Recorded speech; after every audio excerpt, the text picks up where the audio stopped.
दोस्तों आज हम जानेंगे सिंधु नदी तंत्र के बारे में। सिंधु नदी तंत्र से संबंधित सभी प्रमुख स्थानों के बारे में भी हम जानेंगे।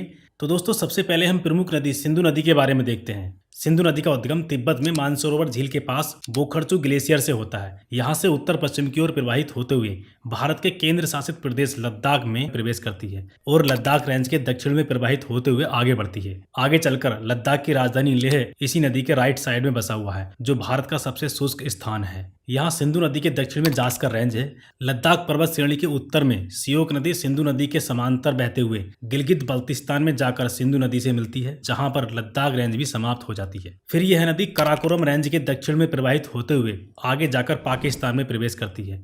पाकिस्तान में मिठानकोट के पास सिंधु की प्रमुख सहायक नदी चेनाब नदी आकर मिलती है। इसके बाद दक्षिण की ओर प्रवाहित होते हुए सिंधु नदी अरब सागर में अपना मुहाना बनाती है। दोस्तों अब हम सिंधु नदी की सहायक नदियों को देखते हैं। सबसे पहले हम बात करते हैं झेलम नदी की। तो दोस्तों झेलम नदी का उद्गम केंद्र शासित प्रदेश जम्मू एंड कश्मीर में बेरी नाग के पास से होता है और यहाँ से उत्तर पश्चिम की ओर प्रवाहित होती है। यहाँ पर जम्मू एंड कश्मीर की समर कैपिटल श्रीनगर इसी नदी के किनारे पर लोकेटेड है।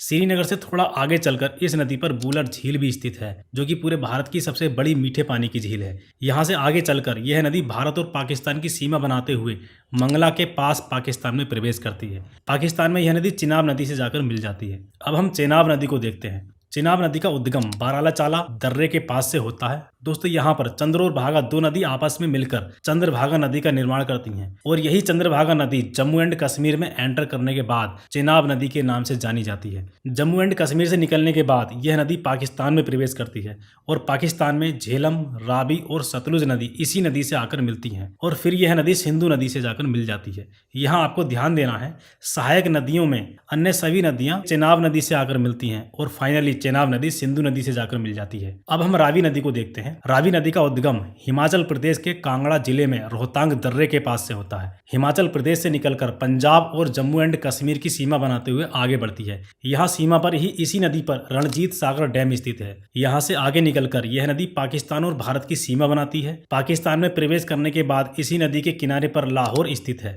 आगे जाकर यह नदी चेनाब नदी में जाकर मिल जाती है। अब हम देखते हैं दोस्तों ब्यास नदी को। दोस्तों ब्यास नदी का उद्गम रोहतांग दर्रे के पास ब्यास कुंड से होता है। हिमाचल प्रदेश में कुल्लू घाटी भी इसी नदी के किनारे पर लोकेटेड है। इससे आगे ये पश्चिम की ओर प्रवाहित होती है और पोंग डैम ब्यास नदी पर ही स्थित है।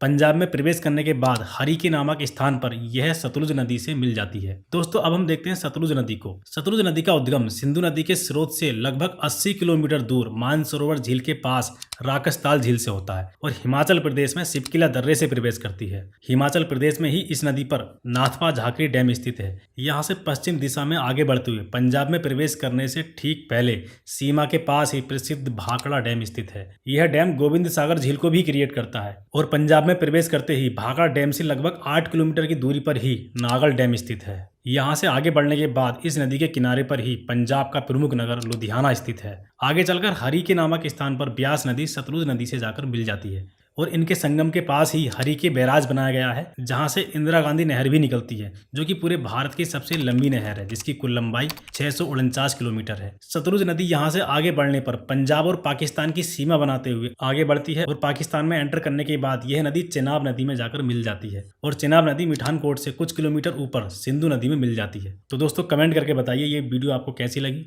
और आगे आप किन किन टॉपिक पर ऐसी एनिमेशन वीडियो चाहते हैं, ये भी आप कमेंट में बताइए। तो वीडियो अगर आपको अच्छी लगी है तो वीडियो को लाइक करके चैनल को सब्सक्राइब कीजिए। Thank you.